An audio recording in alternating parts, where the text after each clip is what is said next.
page 32. Okay. I got your journals. I'll send them back to you through email. Okay, the same way you send them, I'll send them back to you. But in on your journals this week, this was your first journal topic for this week. Okay, so it's at the bottom of page 32. Try it out. This is the one where you retell a story. Tanya gave it to me, but I'll email her and explain, okay? So this one is part of your journal, and I have 2 others for you. If you've been doing journal writing already, it's okay, save it for the next week, right? Because I have 3 specific assignments for you, okay? This is the first one, and the 2 others are going to be coming in the material that Phil will give you, okay? Or not Phil, but Carol will give you, okay? All right, so you need to think of a folk tale or a story from your culture and retell it to me. Just one. Just one. Okay, and if it's a Disney story, I don't care. Okay. I don't care, as long as it tells a story, right? Because I'm looking for the narrative and I'm looking for the transitions, right? The things that connect this to this. Okay? All right, you guys, we were talking on Friday about the comma rules, the 3 comma rules on page 33. And Laia, you asked a question, and then after we left class, I said, wait a minute, I'm not sure. You said you used an introductory, and then you had something else, and you said you would have put commas in all 3 places. Do you remember your example? Can you tell it to me again? I went to school, and after that, well, the school, comma, and after that, comma, and I went to the library. Okay, and you wanted to know if you would do this and this in English? Yes, ma'am. Or in Spanish. That's Spanish. We do that in English too. You have to put this one here because it's the comma before the coordinating conjunctions, right? And this you put here because it's the comma after time. Because if you started the sentence here, after that you would put the comma. So I think I said to you, no, we wouldn't do it in English, but as we were walking home, I said, oh, I think I didn't understand her. So this is correct. We would do it in English too. Walter, do you remember this? No, no. Okay, I said no, we wouldn't do it in English. We would. Okay, I didn't understand it until I heard it in my memory, and then I said, oh, I don't think I answered her question correctly. Okay, so we would, if this is Spanish, it's also English. It's where we would punctuate. Okay, so you guys, on page 33, right, you put a comma after a time order signal, all right, especially if it's at the beginning of a sentence. All right, you put this comma, a number 2, after the first sentence in a compound sentence, right? Remember I told you the story about my sister? Do you put the comma before or after the but or the and, so, yet, or, for, or? Okay, where does it go? Before or after? Before. Yeah, the conjunction is part of the next sentence. Okay? Yeah.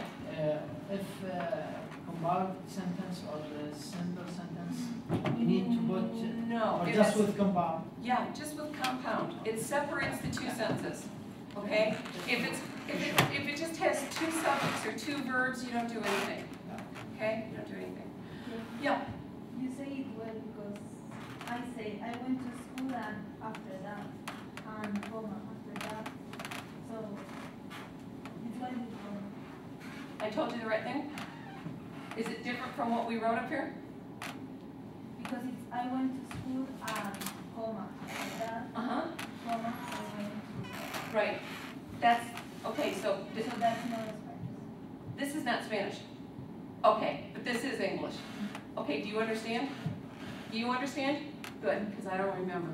I just remember on the way home I said I don't think I gave her the right answer. Okay? See how much power you guys have in my life? I think about you outside of my class too. You think I go out the store and go, eh, and it's not true. Okay? Sometimes I wish it were true, but it's not true. Okay, you guys. Number 3. This is such a bugger, this thing. This items in a series. You guys, we're having a fight in the United States. We're having a fight with English teachers in inside the country, and we're having a fight with English teachers from England. Okay, you understand when I mean a fight, it's just an argument. Okay, this is called the Oxford comma. Oxford is in England. Okay, this book, right, this is written by Oshima and Hogue. Okay, she takes the position that I like, all right, because she's teaching the old grammar rule. There's a new grammar, well, it's not new, I don't know what it is. Here's the deal, you guys. Let me give you a sentence. It only deals with this.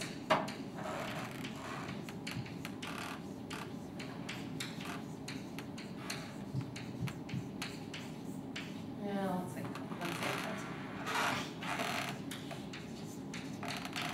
Okay.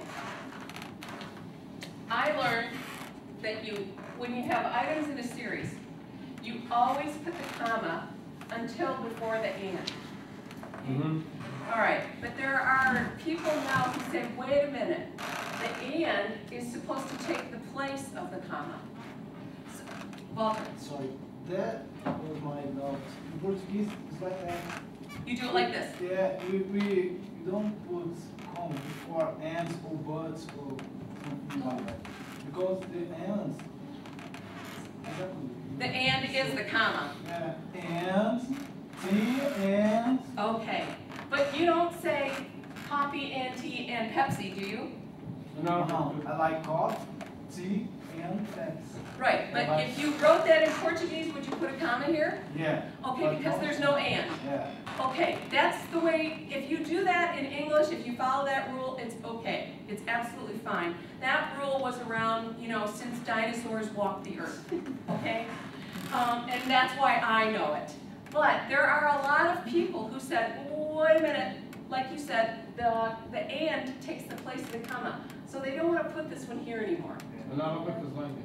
Okay, sorry Ghazi? And my language is like this. Okay, either one is correct. Okay, either one is correct. I still hate this. Okay, I do. This strikes me as wrong, but I won't mark it wrong.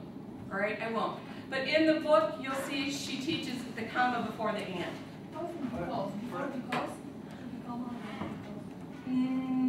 Oh, you mean like if you're joining two sentences?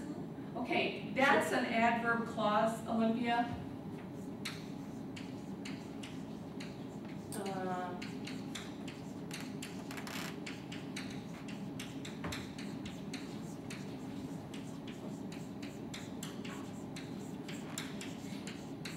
Okay, here's the rule on this one. This one is if because begins a sentence, you put the comma here. But if you take this whole phrase, this whole thing, and move it here, there is no comma. So if it's at the beginning, comma. If it's at the end, no. Okay? I understand. Okay. Another question. I went to school, it's the same thing. I went to school and after that, comma, I went Okay, so in Portuguese, you would not put this Without, here because you have the and. yeah. Okay, so in English, it's different. All right, we separate it here, and we really, really look for this. In fact, there are no exceptions to this. If you have it joining a compound sentence, because it's that whole balance idea, this equals this, okay? And this is the conjunction, right? And, or, nor, blah, blah, blah. Okay, we always put this here. It has to be there. Okay? So just remember, it's different from Portuguese that way. Yeah, it's not so hard. It's a comma. Okay? All right, you guys, look at this one. I got up, took a shower, drank a cup of coffee, grabbed my books, and ran out the door. Okay, if you're not doing the Oxford comma, you would take out that final comma because you have and there. But like I say, this one feels right to me. You can do either one. Have you run across this before? That some people say put the comma here, some people don't? Where did you run into it, Olympia? Where did you run into this little debate before about the comma?